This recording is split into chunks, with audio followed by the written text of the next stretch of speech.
Prime minister of Pakistan Imran Khan جو ہیں وہ لگ یہ رہا ہے کہ اپوزیشن کی وکٹس پہ وکٹس گرا رہے ہیں، اور کل جو اعلانات کیے تھے عوام کے لیے اس میں پیٹرول، ڈیزل، بجلی کو سستا کیا تھا۔ آج صنعتی پیکج کا اناؤنسمنٹ کیا اور صنعت کو فروغ دینے کے لیے جو پیکج سامنے ہے اس کو بڑا اپریشیٹ کیا جا رہا ہے بزنس کمیونٹی کی طرف سے۔ اس کے علاوہ اوورسیز پاکستانیز کے حوالے سے بھی جو انہوں نے اعلانات کیا وہ آپ کو سناتے ہیں، لیکن سب سے پہلے آپ کو یہ دکھاتے ہیں کہ پرائم منسٹر صاحب نے کہا ہے کہ صنعت کے بغیر یا صنعتی پیداوار کے بغیر کسی بھی ملک کی ترقی پاسبل نہیں ہے، صرف سبزیوں ایگریکلچر کی بنیاد پہ ملک ترقی نہیں کرتے۔ سنیے۔ کوئی بھی ملک ترقی نہیں کر سکتا، آگے نہیں بڑھ سکتا سبزیوں اور گندم بیچ کے۔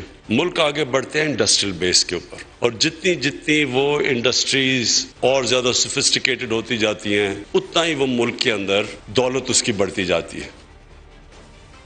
جیسا کہ میں نے کہا کہ کل عوام کے لیے ریلیف اناؤنس کیا گیا، پیٹرول، ڈیزل، بجلی، اور عوام جو ہے ان کو کہا گیا کہ 10 روپے پیٹرول اور ڈیزل کی قیمت میں کمی ہے، بجلی 5 روپے سستی کر دیا۔ اس کے بعد پھر یہ جو تحریک عدم اعتماد کا شور اپوزیشن کی طرف سے تھا اور اتحادیوں سے مل رہے تھے، پرائم منسٹر صاحب اتحادیوں سے بھی ملے ہیں، اس کی کیا تفصیلات ہیں وہ بھی آپ سے شیئر کریں گے، لیکن صنعتی پیکج کے حوالے سے ہی پرائم منسٹر نے یہ بھی کہا کہ اوورسیز پاکستانیوں کو ملک میں سرمایہ کاری کرنے کے لیے ہم انکریج کرنا چاہتے ہیں، آپ آئیں، آپ کو 5 سال کی ٹیکس چھوٹ ملے گی۔ یہ بھی سنیں۔ اب ہم ان کو یہ دعوت دے رہے ہیں کہ وہ پاکستان کے اندر جب انویسٹ کریں گے تو 5 سال کا ان کو ٹیکس ہالیڈے ملے گا، نو کوسچنز آسکڈ ہوگا، اور اگر وہ آپ کے ساتھ پاکستان کی کسی بھی انڈسٹری کے ساتھ جے وی کریں گے، جوائنٹ وینچر کریں گے اور اوورسیز، تو ان کے لیے 5 سال کا ٹیکس ہالیڈے۔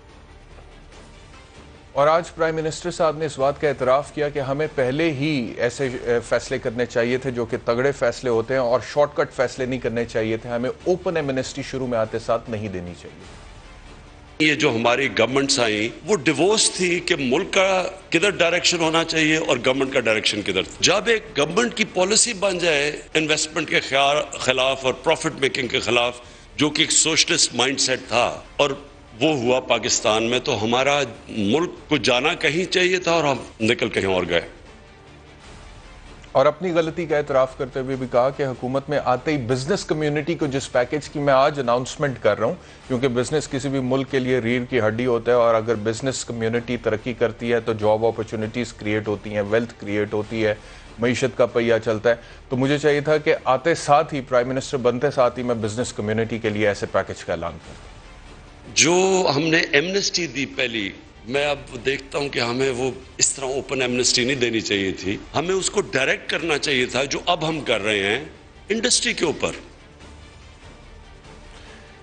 اس موقع پہ خسرو بختیار صاحب جو ہیں انہوں نے کہا کہ اگر ہم نے ترقی کرنی ہے تو صنعتی مینوفیکچرنگ کو تقریباً 25% بڑھانا پڑے گا پیداوار کو۔ یہ بھی سنیں۔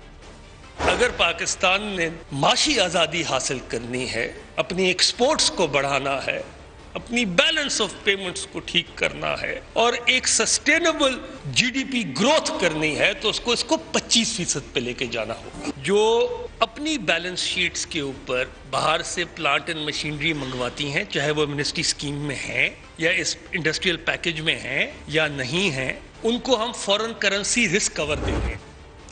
خسرو بختیار صاحب یہ جتنے بھی یہ اناؤنسمنٹ کر رہے تھے اور یہ بتا رہے تھے کہ جی جو ذرائع ہیں وہ نہیں پوچھے جائیں گے، اگر آپ صنعت میں سرمایہ کاری کرتے ہیں تو کہاں سے دولت آئی ہے، اس کے ذرائع نہیں پوچھے جائیں گے۔ اس کے بعد پھر معمولی 5% ٹیکس جو ہے وہ لگے گا صنعت کے اوپر اگر آپ صنعت میں انویسٹ کرتے ہیں، اور فورن کرنسی رسک نارملی ہوتا یہ ہے کہ بزنس کمیونٹی اگر باہر سے کوئی مشینری منگواتی ہے تو انہوں نے جب آرڈر کیا اس ٹائم پہ فورن کرنسی جو ہے وہ ایک خاص سطح پر ہوتی ہے، اور اس کے بعد جب ڈیلیور ہونی ہوتی ہے تو وہ چینج ہو جاتی ہے، تو لوگوں کی، بزنس کمیونٹی کی، بزنس مین کی فیزیبلٹی ڈسٹرب ہو جاتی ہے۔ تو انہوں نے کہا کہ ہم فورن کرنسی رسک کو بھی کور کریں گے، یہ خسرو بختیار صاحب کہہ رہے تھے۔ آن دی ادر ہینڈ اپوزیشن جو ہے وہ یہ کہہ رہی ہے کہ پرائم منسٹر صاحب کو علم ہو گیا کہ ان کی حکومت جانے والی ہے۔ اپوزیشن یہ کہہ رہی ہے کہ آنے والی حکومت کو مشکلات کا شکار کر کے جا رہے ہیں، آئی ایم ایف مزید ٹیکس لگائے گی، اور مہنگائی اگر آپ نے کم کرنی ہے اور اگر آپ واقعی عوام کو ریلیف دینا چاہتے ہیں تو آپ آٹا، دال، چینی، گھی ان چیزوں کو سستا کریں۔ کیا کہا شاہد خاقان عباسی نے، سنیے۔ دوسروں کو نہ گھبرانے کے مشورے دینے والے اب خود گھبرائے ہوئے ہیں۔ ان 4 مہینوں کا جو دعویٰ کیا گیا ہے، یہ تقریباً 300-400 ارب کے اضافی قرضے پاکستان کو لینے پڑیں گے۔ اس میں کوئی مہنگائی میں کمی نہیں ہوگی، بلکہ مہنگائی مزید بڑھ جائے گی۔ اور شاہد خاقان عباسی پیٹرول کے حوالے سے بھی یہ سوال اٹھاتے ہوئے نظر آ رہے ہیں کہ کس طرح سے پیٹرول کی قیمت آپ کم کریں جبکہ عالمی مارکیٹ میں پیٹرول کی قیمتیں زیادہ ہیں. مریم نواز صاحبہ کا یہ سوٹ ہے. یہ مریم نواز صاحبہ آپ کا کچن تو کوئی اور چلاتا ہے. آپ کو تو یہ پتا نہیں ہے کہ جب پیٹرول کی پرائسز بڑھتی ہیں تو ہر چیز کی پرائسز بڑھتی ہیں, مہنگائی ہو جاتی ہے. عوام کی ٹیکس پیئر کے اوپر آپ نے 4 سال سوائے انتقام لینے کے اور کچھ نہیں کیا.